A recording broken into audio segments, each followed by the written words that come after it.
거기 장마라는 작품은 이제 이건 1973년작이에요. 장마는 윤홍길의 장마는 1974년작이에요. 1970년대를 넘어갔는데요. 이 장마는 왜 그럼 장마라고 하느냐? 이런 걸 알아야 돼. 장마를 왜 장마라고 하냐? 결국 장마라는 것은 결국 여러분 장마가 상징하는 것이 뭘 것 같아요? 장마는 남북이 대치된 상황을 이야기하는 거예요. 남북이 대치된 상황. 이렇게 써놓으세요.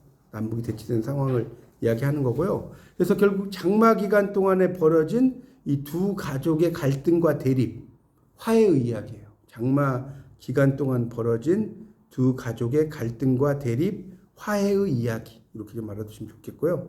어렵지 않죠? 장마 기간 동안 벌어진 두 가족의 갈등과 대립, 화해의 이야기. 자, 여기서 이제 이 장마는 재밌는 게 뭐냐면 이 화자가 어떤 화자냐? 소년 화자라고 써보세요. 소년 화자가 등장해요. 소년 화자. 이게 참 재밌는 게 뭐냐면 이건 좀 이따 또 설명드리겠지만 이 소년기의 전쟁 체험의 어떤 분단 이런 걸 다뤄요. 소년을 눈을 보고 성장 소설이라고 성장 소설이 이 작품이. 그러니까 이게 잘 보세요. 이 소년의 눈으로 바라보는 게 되게 많습니다. 그 저지 코신스키의 작품이 The Painted World라는 작품이 있거든요. 여러분 아마 국문학 전공이라서 잘 모르실 건데 저지 코신스키라는 다 지우셔도 돼요. 지워도 돼요? 네. 저지 코신스키가 있어요. 보세요. 이 저지 그러니까 이름만 써보세요. 코신스키 라는 사람이 원래 이제 직역을 하면 색칠해진 색이에요. 색칠해진 색. 이게 이제 이걸 좀 더 의역해서 하늘을 빼앗긴 새라고 해요. 그러니까 이게 이제 요즘 말로 번역하면 나중에 여러분 기회가 되시면 이 작품 되게 유명한 작품이에요. 근데 이거는 이제 유대인 색칠해진 새 유색인을 말하는 유색인종을 말하는데 하늘을 빼앗긴 새거든요. 이 작품에서도 이 주인공이 그 소년 화자로 등장해요. 그러니까 소년의 눈을 통해서 이 전쟁을 바라보는 거예요. 무슨 말 이해가세요? 그런 작품이 저지 코신스키, 이 폴란드계 유대계 작가예요. 저지 코신스키의 색칠해진 새, The Painted World. 저희는 이제 뭐 이런 거 하면 다 원어로 다 읽었어요. 공부를 했는데 이 해석판도 있을 거예요. 그러니까 그런 걸 보면 이 어린아이의 왜 화자가 왜 나오느냐. 그러니까 전쟁이라는 건 되게 비극적이잖아요. 그거를 소년의 눈으로 바라보면 훨씬 더 이걸 성인의 눈으로 바라보는 것과 생각해보면 상식적으로 소년의 눈으로 바라보는 거 어떻게 더 멋있겠어요. 우리가 사랑 손님과 어머니의 주요섭에 그게 왜 그 오키라는 아이가 나와요? 왜? 어린아이의 눈으로 어른들의 세계를 바라보는 거잖아. 맞나요? 이해 가세요? 그래서 이 소년 화자, 소녀 화자가 되게 중요한 겁니다. 그걸 좀 여러분이 상식으로. 그래서 성장소설이고요. 또 하나는 그러니까 6.25 전쟁 시기에 작가가 겪었던 체험을 바탕으로 해서 실제로 6.25 전쟁 시기에 작가가 겪었던 체험을 바탕으로 한 무슨 소설? 성장소설이고 이 윤용길 작가는 지금도 살아 계십니다. 아까 앞에 있는 1964년 겨울이라는 김승옥 작가도 마찬가지고요. 그래서 윤용길의 1942년에서 태어났는데 밑에 한번 보세요. 작가를 보면 68년에 이렇게 나왔죠. 이렇게 등단했고요. 73년에 장마가 분단 성장소설의 유행을 가져오면서 주목을 받았다고 나오고 있습니다. 그래서 뭐 여러 작품을 썼어요. 근데 이제 윤홍길 작가는 다른 건 여러분 몰라도 돼요. 이 장마 한 편만 봐도 끝난 거예요. 장마. 우리가 유명한 가수는 한 편만 불러서 그냥 끝나잖아요. 일단은 18번 노래가. 그렇게 여러분이 이해를 하시면 됩니다. 그래서 이제 292쪽으로 넘어가면 장마에서는 문제가 5문제가 나오는데요. 일단 장마라는 작품은 TV 문학관에서도 실제로 했어요. 그러니까 여러분이 나중에 이제 시험 끝나시고 유튜브에 TV 문학관 뭐 윤홍길 장마 이렇게 치면 나올 거예요. 그런 걸 공부라는 건 그렇게 하는 겁니다. 그리고 원광대학교 국문학과를 졸업했어요. 이 작가 윤홍길 작가는. 자, 첫 번째 문제는 뭐였냐면 외할머니의 불길한 꿈이 가져온 슬픈 소식이 무엇인가? 외삼촌의 전사통지. 맞죠? 전쟁이 죽었다는 거예요. 불길한 꿈이. 외삼촌의 전사통지고요. 두 번째는 나는 이 맥고자 사내에게 누구의 소식을 알려줬는가? 삼촌의 소식. 그러니까 누구의 소식을 알려줬는지가 나와요. 삼촌의 소식. 이거였고요. 그럼 세 번째 문제는 할머니와 외할머니가 척을 지게 되는 그 할머니, 그게 이제 뿔갱이라는 말이 나와요. 뿔갱이 읽어보면, 뿔갱이. 그럼 4번은 뭐예요? 장마 내내 외할머니가 손에서 놓지 않는 일은 완두 까는 일. 완두 알죠? 완두콩, 완두 까는 일. 마지막 5번. 아무 날 아무 시에 온다는 삼촌 대신에 나타나는 게 뭐예요? 구렁이. 구렁이입니다. 구렁이가 나타납니다. 그렇게 해서 이제 5문제가 나오거든요. 그러니까 여러분이 아마 이제 맞다. 그 기출문제 이런 게 잘 모르시면 그 캠퍼스 서림 그 번호는 아세요? 전화번호? 모르나? 아니 그거를 인터넷에 찾아보니까 없어요? 예, 안 좋아요? 네. 그러면 안 하셔도 되고. 근데 그거 책을 이제 보면 편하긴 한 게, 뭐 해설도 이렇게 나와 있고, 그래서 이제 하시는 분들도 있고, 그러니까 만약에 안 하시면 기출문제가 이게 있는지 모르겠네. 지금까지 안 올라와. 안 올라와 있어요? 그러면 이제 이게 작품이 기출문제가 있는 과목이 있고요. 왜냐하면 2020년부터는 코로나 시기고 그 이후에 이게 생겨가지고 이렇게 된 거라서 하여튼 그렇습니다. 어쨌든 그래서 이제 그런 것들 염두에 두시고 이제 보시면 좋겠고요. 그래서 이 작품은 아까 말씀드렸죠. 1인칭 서술자고 관찰자가 어떤 관찰자예요? 유년 소년, 그러니까 유소년이죠. 아주 어린 아이의 관찰자입니다. 그러니까 어린 관찰자라고 볼 수 있어요. 그러니까 소년 화자라고도 할 수 있고요. 조금 더 쉽게 말하면 어린 관찰자 같은 말이에요. 이해가시죠? 소년 화자 이퀄 어린 관찰자. 그리고 이 사람은 이 어린 관찰자는 1인칭이다, 2인칭이다, 3인칭이다, 1인칭이에요. 맞죠? 1인칭 서술자이고 어린 관찰자 이렇게 알아두시면 좋겠습니다.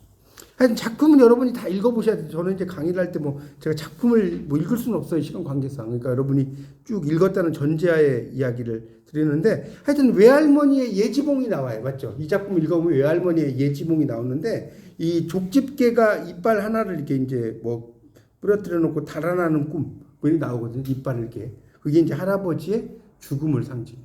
예지몽이라는 게 등장을 합니다. 그러니까 이 작품은 그 섬진강 상류의 전라도 마을의 이 작품의 배경이에요. 섬진강 아시죠? 섬진강 상류의 전라도 마을이고요. 그래서 이 작품 읽어보면 상당히 재밌습니다. 읽어보시면. 자, 거기 297쪽을 좀 볼까요? 297쪽. 여러분이 읽는 건 하여튼 중요한 거는 제가 다시 말씀드리지만 현대 소설의 이해와 감상은 여러분이 조금 읽기 싫더라도 쭉 읽어보시는데 이게 읽기 싫은 정도는 아니죠. 이 정도는 여러분이 읽으실 수 있으니까 쭉 읽어보시고 샅샅이 여러분이 공부할 필요는 없는데 흐름은 이게 문제가 나와도 이게 너무 세부적으로 나오지는 않을 거예요. 그러니까 흐름을 좀 파악할 수 있을 정도는 읽을 줄 아셔야 이해가시죠? 자, 가서 보세요. 더 쏟아져라 거기 297쪽에 두 번째 단락 따옴표 있는 거. 더 쏟아져라. 어서 한 번 더 쏟아져서 비웃의 숨은 여기 뿔갱이 아까 나왔죠? 뿔갱이 맞아? 다 쓸어가그라. 나무 틈색 없긴 뿔갱이 어쩌고 나오죠. 그러니까 불개미 같은 이제 그런 것들이죠. 그런 것들도 이야기를 하고요. 그리고 아까도 이제 다시 계속 말씀드렸지만 왜 어린아이 눈으로 관찰을 하느냐? 왜 관찰하냐? 자, 여러분 생각해보세요. 어린아이는 뭐가 없을까요? 어린아이는 뭐가 없어요? 선입견이 없다? 선입견도 좋은데 경계심이 없어요. 가장 경계심이 없어요. 그러니까 무슨 말이냐면 예를 들어서 뱀이 되게 좀 징그럽잖아요, 솔직히. 뱀이 징그러운데 어린아이였을 때 뱀을 막 이렇게 만약에 이렇게 가지고 있고 이런 걸 막 보여주고 만약 그래. 옛날에 파충류 소녀 이런 거 있지 않았어요? 몰라요? 있죠. 파충류 소녀 이런 게 있어. 그러니까 어린아이였을 때 막 그런 것들을 이렇게 보면 그런 경계심이 아예 없어져 버리는 거예요. 그러니까 우리는 이게 이제 어른이 돼가지고 이제 그거에 대해서 나쁘게 생각하고 이러니까 경계심이 생기는 거지. 그러지 않겠어요? 어린 아이였을 때부터 그게 있으면 그게 되게 익숙해져요. 그런 것 자체가 익숙해져 버린다. 그래서 하여튼 그건 약간 옆으로 갔지만 왜 어린아이를 등장을 시켰냐? 어린아이는 경계심이 없어요. 그래서 이런 전쟁 소설은요, 되게 어린아이가 등장을 합니다. 저는 이제 영문학도 전공을 해서 다 알지만 그걸 꼭 알아두시고요. 그 다음에 이제 여기서 이제 나라는 아이는 어떤 아이냐? 두 집안의 피를 이어받은 통일체. 그래서 나 땡땡하고 나는 두 집안이 있잖아. 두 집안, 외할머니 댁과 할머니 댁이 있을 거 아닙니까? 두 집안의 피를 이어받은 통일체다. 이렇게 좀 써놓으시면 좋을 것 같습니다. 그런 이야기들이고. 하여튼, 그리고 이제 장마는, 그러면 장마가 상징하는 건 뭐냐? 장마가 이제 6월달 되면 장마인데 요즘은 이제 5월에도 장마가 오잖아요. 그럼 장마가 상징하는 건 뭘까요? 장마가 뭘 상징할 것 같아요? 이거는 거기서 써놓으세요. 이거 시험에 나올 수도 있고 안 나올 수도 있지만 남북이 대치된 상태를 의미하는 거예요. 남북이 대치됐다는 건 뭐 장마라는 건 뭐예요? 갑자기 비가 퍼붓는다는 거 아닙니까? 그렇죠? 갑자기 그러니까 비가 퍼붓는다는 것은 그러니까 이걸 상징적으로 이야기하자면 갑자기 이제 일촉즉발이죠. 갑자기 이게 총을 쏠 수 있고 그런 걸 이야기하는 거예요. 이 장마가 상징하는 거예요. 그러니까 여러분 장마가 나오니까 비가 오는 이런 의미가 아니에요. 그거를 장마라고 이야기했다는 것도 여러분이 좀 알아두시면 좋을 것 같고요. 하여튼 이 장마는 그런 맥락들로 여러분이 쭉 작품 읽어보세요. 제가 뭐 작품에 대해서 자세히 이야기를 할 수는 없고 여기 이제 이거는 작품 해설 가지고 좀 설명을 좀 하도록 할게요. 아시겠죠? 작품 여러분이 읽었다는 전제하에 자 315쪽으로 가보면 6.25 전쟁과 성장 소설. 우리가 이제 성장 소설이라고 하는 것을 독일어로 뭐라고 하냐면 빌덩스로먼이라고 해요. 빌덩스로먼. 써놓으세요. 되게 많이 나오는 말입니다. 빌덩스로먼이라는 말이. 여러분 이제 국문학을 공부했다고 해서 국문학만을 공부하는 게 아니에요. 통합 교과를 공부하는 거예요. 이게 공부라는 것은.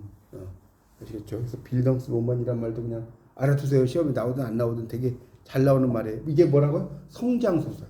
성장소설을 독일어로 뭐라고 해? 그러면 빌덩스로먼. 이 정도는 여러분이 할 줄 아셔야 돼요. 국문학을 하시면. 자, 그래서 이 작품은 이제 친가와 외가의 문제죠. 맞죠? 친가와 외가의 문제를 다루고 있어요. 그건 알겠죠? 이 작품 두 집안이잖아요. 친가와 외가가 있어요. 근데 어때요? 친가 쪽은 이제 그러니까 할머니, 외가 쪽은 외할머니겠죠. 맞죠? 1세대가. 그러니까 이 친가 쪽에서는 어때요? 이 빨치산이 된 삼촌 이야기 맞죠? 근데 이것도 또 재밌어요. 여러분 어렸을 때 빨치산 들어봤죠?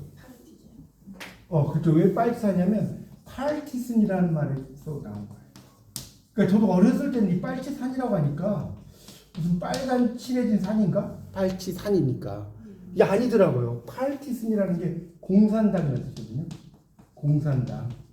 팔티슨. 우리말로 쓰면 팔티슨인데 이 팔티슨 하다가 빨치산이 돼버린 거예요. 모르셨죠? 공부는 그래서 아는 만큼 보이는 거예요. 빨치산은 원래 영어. 팔티슨에서 나온 거라니까. 그러니까 이 빨치산이 된 삼촌 이야기 맞죠? 읽어보면 그래요. 제가 했던 읽어보세요. 근데 외할머니 쪽은 이제 어머니 이모 이쪽으로 가겠죠. 할아버지는 아버지 고모 이쪽으로 가겠고 맞죠? 그건 알 거 아닙니까? 그러니까 이쪽은 뭐예요? 지워졌나? 외가 쪽은 거기다 써놓으세요. 국군으로 전사한 외삼촌 이야기. 자, 친가 쪽은 뭐라고요? 빨치산이 된 삼촌 이야기. 그러니까 빨치산과 국군이니까 완전히 반대 아닙니까? 맞죠? 그래서 이 대치된 상황을 이야기를 한다는 것도 여러분이 알아두시면 좋겠습니다. 그래서 이제 분단 소설의 맥락과 장마라고 써놓은 겁니다. 그 밑에는 넘어가고요. 2번 대립과 화해, 모성애와 속신의 세계라고 나왔죠. 이게 뭐냐면 이 장마는 장마 기간 동안 벌어진 두 가족의 갈등과 대립, 화해의 이야기다. 주인공 다 어린 화자 여기 동그라미 쳐주세요. 지금 2번 보고 있어요. 둘째 줄에 어린 화자 동그라미. 어린 화자 동만의 이야기예요. 그래서 이제 쭉 뭐 여러 가지 이야기는 여러분 읽어보세요. 제가 뭐 작품의 내용까지는 다 이야기를 안 하겠습니다. 그러면서 이제 쭉 설명을 하고 있습니다. 그래서 이제 여기 이제 속신이란 말이 나오는데 속신이 뭐냐면 316쪽을 보면 거기 그 3번 도식적 가족 구성과 균열의 지점에서 한 4줄 5줄 올라가 볼게요. 찾았어요? 거기 5줄 올라가면 두 노인은 모두 구렁이가 삼촌의 현신이라고 믿고 찾았어요? 316쪽 3번 도식적 가족 구성과 균열의 지점에서 3번에서 한 5줄 올라가면 있지 않나요? 거기 이 속신 속이란 건 속세할 때 속자 속세 알죠? 세속. 그다음에 신은 믿을 신자예요. 속세의 믿음이에요. 그러니까 요즘으로 말하면 민간 신앙 같은 거예요. 민간 신앙. 뭐 이 구렁이가 뭐 이렇게 오면 뭐 어떻다는 거 이런 거 있잖아요. 그런 것을 속신이라고 이야기하는 거예요. 속신이라는 게. 그렇게 이해하시면 됩니다. 뭐가 어떻게 하면 뭐 한다 이런 생각들이 있잖아요. 그런 것들을 하여튼 속신의 문제에 접근하고 화해한다는 겁니다. 나오죠. 그러니까 뭐 구렁이가 나타나잖아 여기 보면. 네. 거기 그 316쪽 세 번째 달라고 좀 첫째 줄 볼게요. 이 작품은 우울하고 음습한 분위기에서 진행되며 이상하고 불안한 징조가 나타나는데 외할머니가 이빨 빠지는 꿈 이거 아까 이야기했잖아요. 그거 이후에 외삼촌의 전사 통지서가 배달돼. 그렇죠? 또 광 속에서 겉보리가 썼고 삼촌의 귀환을 기다리며 밝혀둔 장명등 그러니까 길게 켜놓은 등이 장명등 아니면 꺼져버려. 삼촌 대신 구렁이가 나타나. 그러니까 이런 것들이 결국은 이제 속신이라는 이게 그 삼촌의 현신의 그런 것일 거다. 뭔 말인지 아시겠죠? 그런 걸 이제 속신이라고. 그러니까 이런 게 보면 그러니까 그냥 사람들이 믿는 그런 이야기. 그러니까 그런 것들이 이제 나타나. 이게 제가 아는 분도 그 이제 부인이 돌아가셨어. 근데 돌아가셨는데 절에 갔어요.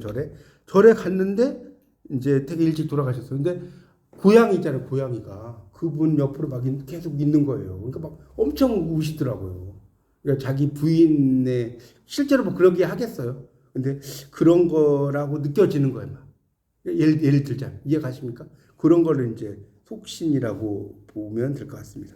자, 그다음에 도식적 가족 구성과 균열의 지점이라고 해서 이 장마는 가족 구성을 통해 좌우 대립을 중립적으로 잘 그리고 있다. 뭐 그 정도로만 이야기할게요. 밑에는 여러분 읽어보시고 장마의 은유 여기 별 3개 쳐놓으세요. 이게 되게 중요합니다.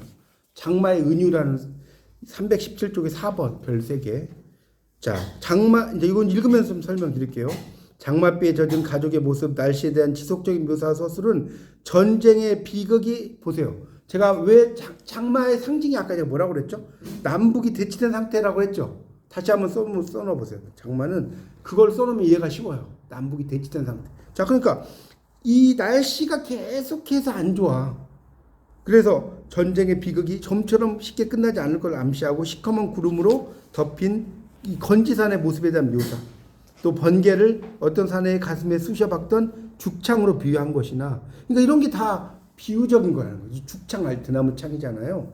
온 집안을 아무데나 손가락으로 찌르기만 하면 대꾸라도 하는 양 선명한 물기가 배어났다. 이런 표현에서 장마가 이제 쭉 설명. 그리고 어쨌든 장마란 거는 남북의 이런 대치를 나타내는 비극적인 배경이다. 이렇게 이해하시면 될 것 같고요. 마지막 단락. 그래서 여기 마지막 단락은 네모를 좀 쳐놓으실래요? 그 318쪽에 네모 별표. 그래서 이 작품에서는 친가로 대표되는 자익가. 자익가 우익은 다 알 거 아닙니까? 외가로 대표되는 우익. 왜? 친가 쪽이 아까 설명드렸죠? 빨치산이 된 삼촌이고 외가 쪽이 국군으로 전사한 외삼촌 아닙니까? 그러니까 자익가 우익이라는 소리죠. 그래서 유전의 추작도다. 그래서 나의 가족은 우리 민족의 환유다. 환유라는 건 비유라고 이해하시면 돼. 물론 이제 환유가 깊이 들어가면 복잡한데 1학년 수준에서는 그냥 비유로만 알아두세요. 이건 나중에 환유에 대한 이야기는 학년이 올라가면 알게 되실 거예요. 가족의 화해는 분열된 가족 간의 공통적인 정서와 애정으로 민족의 상처라고 똑같아요. 휴해낼 수 있으려는 희망을 가진다라고 하면서 이 작품은 끝납니다. 그러니까 이 작품은 그 모성애 이 작품 읽어보면 모성애도 되게 많이 나와요. 모성애와 민간 신앙 이런 것들이 상당히 많이 나오고요. 나는 관찰자예요, 맞죠? 나는 관찰자. 그러니까 이 작품은 이제 시점으로 본다면 1인칭 주인공 시점이라기보다는 뭐겠어요? 1인칭 관찰자 시점이에요. 여러분 사랑 손님과 어머니가 1인칭 관찰자 시점이죠. 네.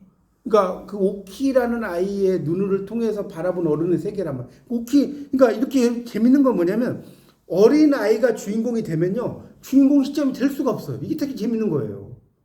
제가 이야기했죠. 아까 저지 코신스키 이야기했죠. 어린 아이야 관찰자 시점이야. 그 다음에 사랑 손님과 어머니 오키예요. 관찰자 시점이에요. 자 여기 나오는 소년 화자도 어린 아이죠. 관찰자 시점.